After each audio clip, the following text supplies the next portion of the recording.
లో అమ్మ పాట మిట్టపల్లి సురేందర్ అన్న రచించినటువంటి అమ్మ పాట నేడు ట్రెండింగ్లో నడుస్తుంది. అనేక భాషలలో నేడు ఈ పాట ఉన్నప్పటికీ గోండీ భాషలో నేను రచించాను. సురేందర్ అన్న గారికి పంపించడం కూడా జరిగింది. అన్నగారు సుముఖంగా ఉన్నారు.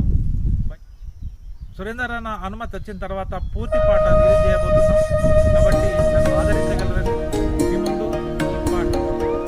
పెయ్యవారే ఒక పాట అమృతముంతేరి గోడవానే పెయ్యవారే జోజో పాట కాడల్లోని దార వేసమంత నింత నిలెంజును తొచ్చి తిడిన కొరువి కిస్కంతి నింత నిలెంజును తొచ్చి తిడిన కురువి కిస్కంతి కాలే ఉచ్చి ఊకడు వల్లాడే నీ బాబో